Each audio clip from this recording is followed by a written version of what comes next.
A teacher sees a ghost? Big shock! Half those kids are already zombies by second period. Okay, edgelord.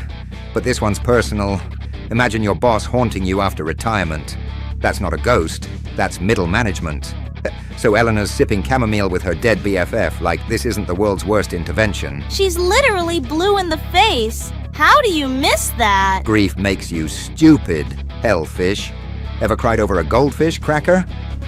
Same energy. And then, ice grill. Abby's touch is colder than my ex's heart. Bitch, you died a year ago. You're late for your own haunting. Then bam, reality check.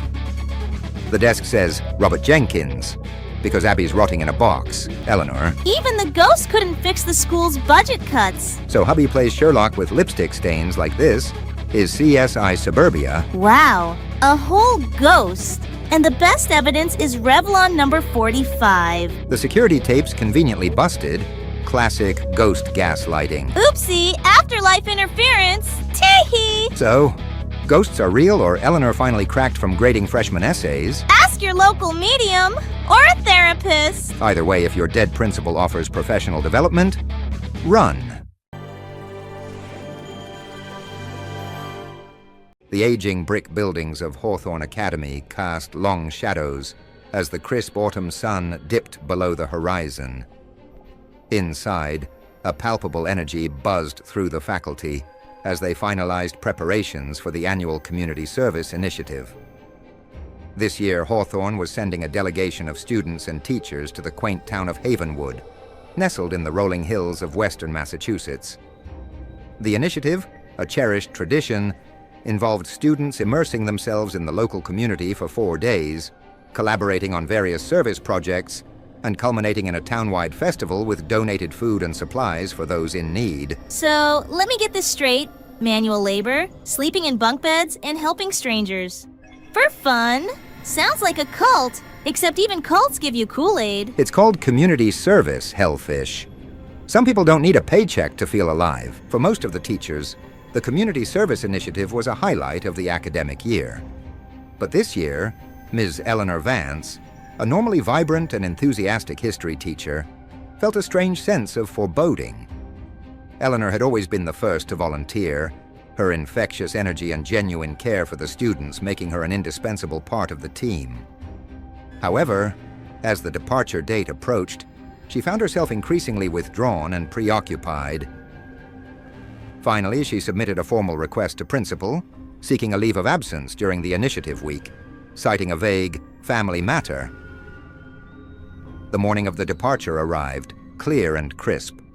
Yellow school buses idled in the parking lot as students, chaperones, and parent volunteers bustled about, loading donated goods and bidding farewell to their families. Eleanor, meanwhile, woke in her quiet suburban home in the town of Willow Creek, about an hour's drive from Hawthorne Academy. She prepared a leisurely breakfast, watched her husband David, a successful attorney, depart for his downtown Boston law firm, and then drove their daughter Emily to her elementary school. There was no family matter. Eleanor simply couldn't shake a deep-seated unease about the initiative this year, a feeling she couldn't articulate even to herself. It was as if a dark cloud had settled over her spirit, a premonition she couldn't ignore. Yes, the old bad feeling. That sixth sense that only kicks in when the plot demands it. I get that same feeling when I see a vegan buffet. Maybe trust her gut. She's dodging death, not kale. The second day of the initiative dawned. In Havenwood, students were hard at work revitalizing the town's historic gazebo in the town square, while others assisted elderly residents with much-needed home repairs. Back in Willow Creek, Eleanor went through her daily routine, tidying the house and tending to her small garden.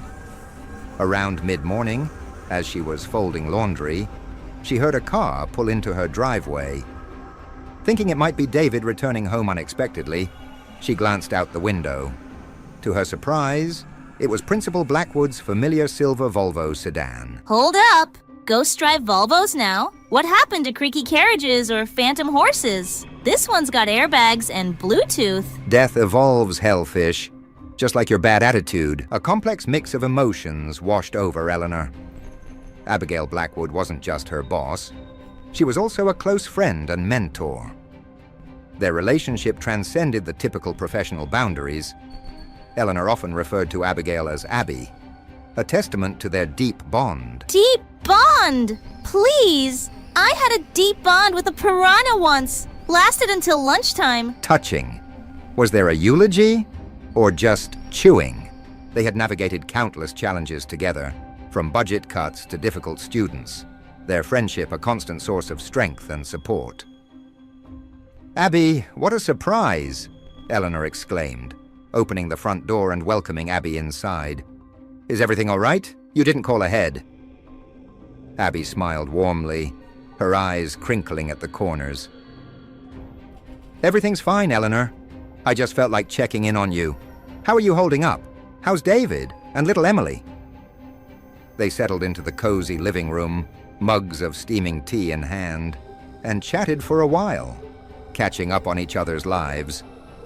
There were shared stories and laughter, a comfortable familiarity that had developed over years of friendship and professional collaboration. Then Abby's tone shifted slightly, becoming more probing. "So, Eleanor, I was a little surprised you didn't come on the initiative trip. You're always the first one there, leading the charge. The kids missed you." Eleanor hesitated, her gaze dropping to her teacup. "Oh, Abby, I needed a break this year. There were some family things I had to take care of." Abby's eyebrows arched slightly, a hint of concern in her expression. "Really? Everything's okay?" Yes, everything's fine," Eleanor said quickly, her voice a little too bright. Classic. Say you're fine while blinking in Morse code. Next thing you know, she's hugging a ghost and questioning reality. "Sounds like your last Tinder date." "Just, life. It gets hectic sometimes." Abby studied her for a long moment, her gaze searching. Then her expression softened, a gentle understanding replacing the concern.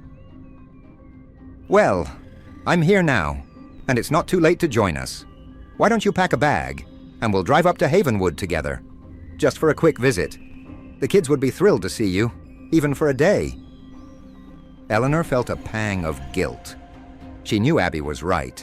The students would love to see her, and a part of her longed to be with them, participating in the meaningful work they were doing. But the inexplicable unease lingered, a knot of anxiety tightening in her stomach. She couldn't explain it, but the thought of going to Havenwood filled her with a nameless dread. "Oh, Abby, I don't know," she began, her voice trailing off. "I've already told them I wouldn't be there, and the family stuff—" Abby waved her hand dismissively. "Nonsense. A quick visit won't hurt. It'll do you good to get out of the house. Come on, Eleanor, it'll be fun. We'll grab lunch at that cute little diner in Havenwood, the one with the apple pie." Reluctantly, Eleanor agreed. She couldn't bring herself to refuse Abby's persistent request, especially given their long-standing friendship. "Okay, Abby, let me get ready." "Great. Mr. Harrison will drive us. We'll meet him at the school," Abby said, her smile widening. Mr. Harrison was another teacher at Hawthorne Academy, known for his reliable nature and his slightly eccentric collection of vintage hats. "Okay, I'll drive us to school then, I guess," Eleanor suggested, glancing at Abby's car still parked in the driveway. "Want to leave your car here?" "Sure, that sounds perfect," Abby replied. "If you don't mind, Eleanor." Imagine letting a dead woman borrow your driveway. I don't even let living people double park near my reef. "Because you live in a one-bedroom coral and have 0 friends." Eleanor headed to the garage to move her car, a sense of unease still nagging at her. Inside, her sensible Honda Accord was parked next to David's sleek black Audi SUV. She carefully backed out her sedan and then moved David's vehicle closer to the wall to create more space, a habit ingrained from years of navigating their crowded garage. Abby pulled her Volvo into the newly vacated spot, and Eleanor noticed Abby's favorite silk scarf, a vibrant shade of emerald green, draped over the passenger seat. It was a scarf Abby wore frequently, a splash of color against her usual tailored suits. Great! Now the ghost has a fashion sense. What's next? A spirit with a skincare routine? Wrinkle-free in the afterlife. Incredible. I'll grab my things, Eleanor said, heading back into the house. She grabbed her purse, her cell phone, and her reusable water bottle, a habit she'd picked up from Abby, who was a staunch environmentalist. She's bringing a reusable bottle to a supernatural breakdown. What's next? Summoning spirits with ethically sourced candles? Sustainably haunted, but make it chic. And then they set off for Hawthorne Academy, Eleanor behind the wheel, a strange mix of apprehension and anticipation swirling within her. Apprehension? If my dead boss offered me a road trip, I'd jump out the window, not into the driver's seat. She's grieving, hellfish. Not stupid. There's a difference. The drive was pleasant, filled with the easy conversation that flowed naturally between them. They reminisced about past initiative trips, shared funny anecdotes about their students, and discussed their favorite books. As they neared the school, however, Eleanor noticed the fuel gauge in her car was dipping dangerously low. "Oh, I need to stop for gas," she said, pulling into a familiar gas station on the outskirts of town. At the pump, both Eleanor and Abby reached for their wallets simultaneously. "I've got this, Abby," Eleanor insisted, waving her credit card. "It's the least I can do, considering you're doing me a favor by letting me tag along." They continued their journey to Hawthorne Academy. When they arrived, the school grounds were eerily quiet. This wasn't entirely unexpected, given that the students and most of the faculty were in Havenwood. Still, Eleanor found the silence unsettling. Usually, even on weekends, there was a custodian or a security guard present. But today, the campus was deserted, the only sound the rustling of leaves in the wind. Wow! That's not eerie! That's a horror movie starter pack! All we need now is a child's laughter and a locked door. Just wait. The soundtrack writes itself. "That's strange," Eleanor murmured, a knot of unease tightening in her stomach. "Where's Mr. Peterson?" Mr. Peterson was the school's head of security, a gruff but kind man who took his job very seriously. Abby shrugged, her expression unconcerned. "He's probably on his rounds, Eleanor. Or maybe he's taking a late lunch. Let's not worry about it. We'll go inside and wait for Mr. Harrison in my office. It's cooler there." They walked through the silent, echoing hallways to the principal's office, their footsteps the only sound in the stillness. Eleanor fully expected Abby to pull out her set of keys, the familiar jingle, a sound she associated with the start of many school days. But Abby simply turned the handle and opened the door. Unlocked door, middle of the day. Yup, definitely a trap. Or a Home Depot commercial gone wrong. One has ghosts, the other has bad lighting. Take your pick. Eleanor stopped short, her hand on the doorknob. "The door's unlocked?" she asked, surprised. "Are you sure you want to do that, Abby? What if something's missing, with no one around?" Abby waved her hand dismissively, her smile a little too bright. "It's fine, Eleanor. Don't worry about it. I'm sure everything's perfectly safe. Besides, we won't be here long." But Eleanor couldn't shake her growing sense of unease. Abby was usually meticulous about security, always locking her office door and reminding others to do the same. This casual disregard for protocol was out of character. Eleanor followed Abby into the office, her senses on high alert, a feeling of wrongness permeating the room. Inside, Abby seemed different. She moved around the room with a strange, almost wistful air, her fingers trailing over her desk, her bookshelves, her framed photographs of students and staff. There was a peculiar, almost melancholic expression on her face. Ghosts love nostalgia. They show up like, "Hey, remember trauma?" Then rearrange your furniture and cry on your couch. Free therapy, with a side of paralysis, and her eyes glistened with unshed tears. "Abby, are you all right?" Eleanor asked, her voice laced with concern. "You seem, I don't know, nostalgic. Is everything okay?"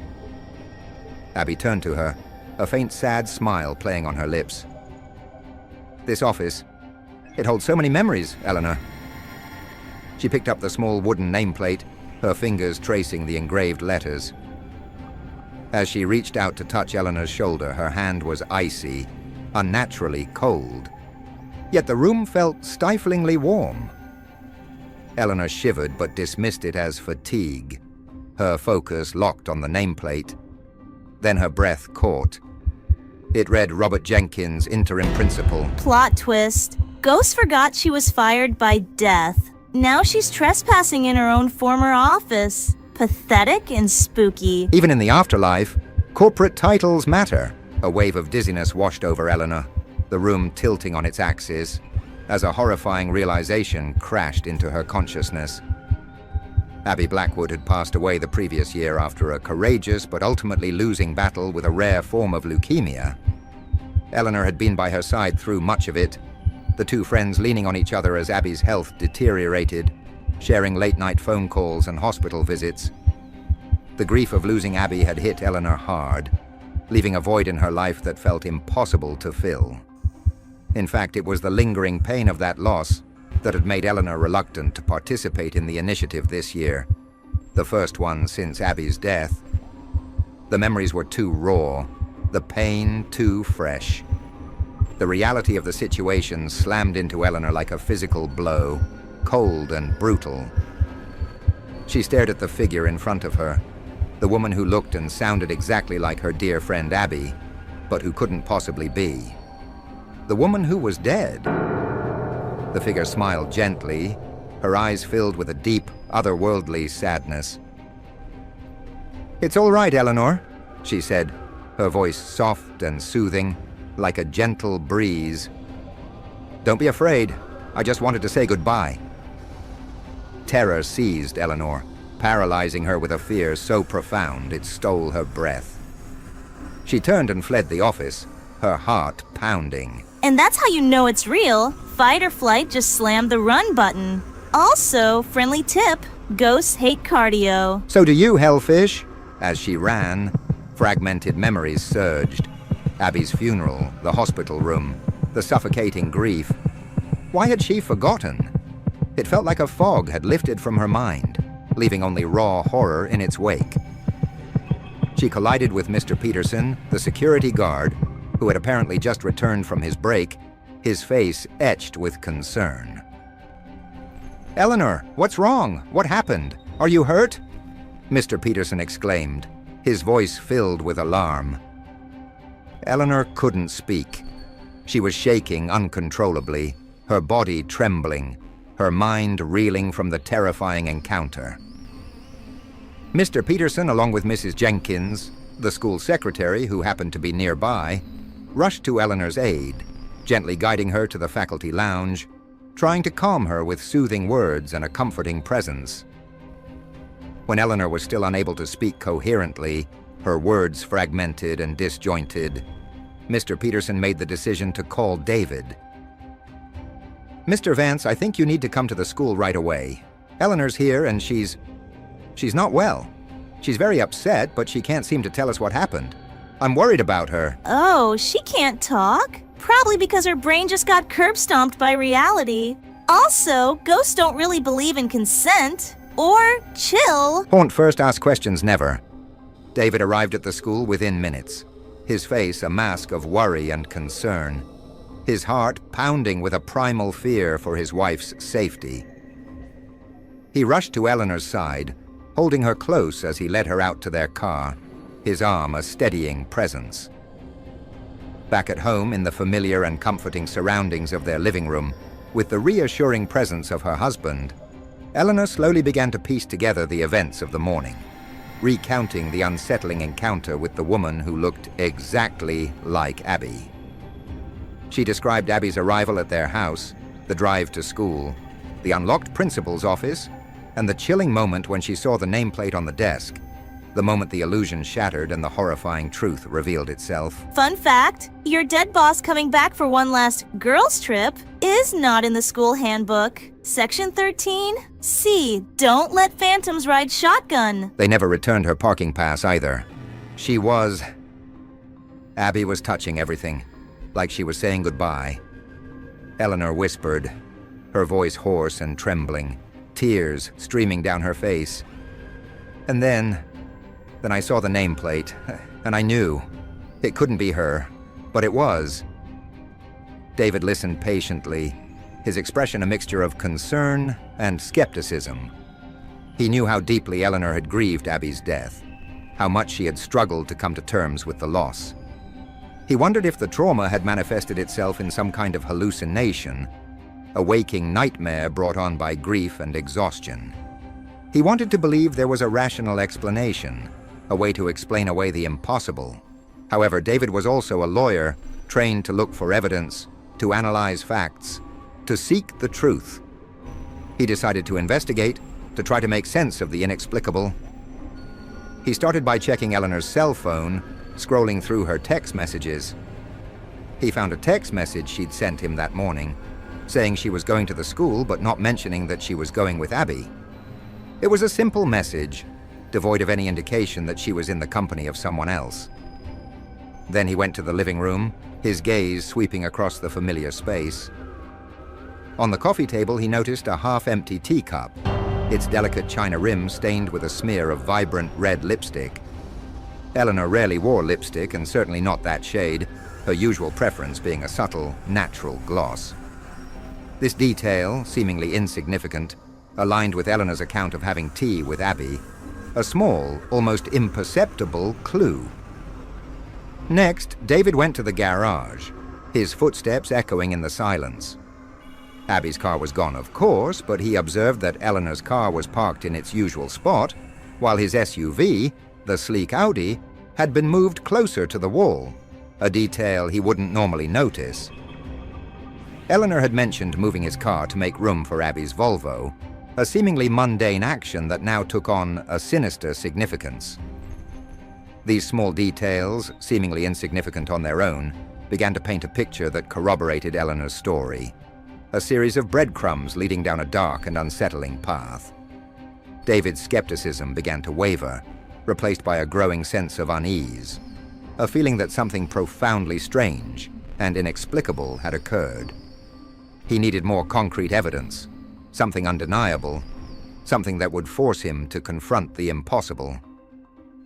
He drove to the gas station Eleanor had mentioned, the one on the outskirts of town. He spoke to the attendant, a young man named Michael, and asked if he remembered Eleanor filling up her car that morning. "Yes, I do," Michael said, his brow furrowed in concentration. "She came in around 10:30, I think. She was talking to someone in the passenger seat, laughing and chatting. They seemed like good friends." David asked if he could review the security camera footage, his heart pounding in his chest, a sense of dread and anticipation warring within him. The recording showed Eleanor interacting with someone in the passenger seat, but the image was blurry and indistinct, the figures obscured by the glare of the morning sun. Michael added a strange detail, a seemingly random observation that sent a shiver down David's spine. "Right when she was paying, a leaf fell onto my hand. It came out of nowhere. It was a bright green maple leaf, but there aren't any maple trees near the pumps. It was like it just appeared." This detail struck a chord with David, a memory surfacing from the depths of his grief. Abby had always loved autumn leaves, collecting them on walks and pressing them in books, often tucking them into her purse or coat pocket, a small whimsical habit that was uniquely hers. So she littered with flair. Let's call it haunting with aesthetic. We call that ghost core now. It's a whole TikTok thing, driven by a growing sense of urgency, a need to uncover the truth. David went to Hawthorne Academy. He wanted to see the security camera footage from the school, hoping it would provide some answers, but an unsettling discovery awaited him. The cameras were malfunctioning, or rather they had malfunctioned only for a specific period of time, the exact time when Eleanor and the Abby-like figure were in the building. For the rest of the day, the cameras functioned perfectly, recording the usual comings and goings of a quiet Saturday. Security cam goes dark only when the ghost's on set? Somebody get Blumhouse on the phone? We've got a franchise. The Paranormal PTA trilogy, David's unease deepened, replaced by a growing sense of dread. He found Mr. Jose, the school's custodian, a quiet and unassuming man who knew the building like the back of his hand, and asked him about Eleanor's visit. "I didn't see her, Mr. Vance," Mr. Jose said, shaking his head. "And that's what's so strange. I was here all morning, doing some repairs, and no one borrowed the principal's office key from me. I keep meticulous track of it, you know. But when I checked the office later, just to make sure everything was secure, I found this." He showed David an object he'd found on a chair in the office. A distinctive blue water bottle, the kind Eleanor always carried with her, the kind Abby had gifted her for her birthday. David recognized it instantly. "That's Eleanor's," he said, his voice hushed with a mixture of awe and fear. The evidence mounting, the pieces of the puzzle falling into place, revealing a picture more terrifying than he could have imagined. I bet he's wishing his wife just had an affair instead. Less creepy and no ghost lipstick. But still lots of crying in the shower. He returned home and asked Eleanor if she had taken her water bottle to school, a question he already knew the answer to, but needed to confirm. Eleanor, still shaken and pale, nodded weakly. "Yes, I always take it with me. I had it when we were in Abby's office, but then I ran. I must have left it there." The water bottle, a simple, everyday object, became a tangible link to the impossible, a piece of evidence that defied rational explanation. It was as if Abby's presence had left an imprint on the physical world, a ghostly residue that couldn't be denied. The weight of the evidence was overwhelming. The lipstick on the teacup, the moved car in the garage, the gas station attendant's account, the malfunctioning security cameras, and the blue water bottle in the locked office. Each piece on its own could be explained away, dismissed as coincidence or misinterpretation. But together they formed a pattern, a chilling narrative that corroborated Eleanor's story and pointed to a single terrifying conclusion. The call is coming from inside the school, folks, and it's asking for PTO. Death waits for no HR department. Eleanor had indeed encountered the ghost of Abby Blackwood. The events at Hawthorne Academy that day remained a mystery, a chilling tale whispered in hushed tones among the faculty and staff. The school, once a place of learning and laughter, was now tinged with an air of the uncanny, a reminder that some mysteries defy explanation and some bonds transcend even death. Eleanor, forever changed by her encounter, continued to teach at Hawthorne, carrying the memory of Abby with her, a bittersweet reminder of a friendship that had defied the boundaries of life and death. And the emerald green scarf, Abby's favorite, remained tucked away in Eleanor's closet, a silent testament to a haunting farewell.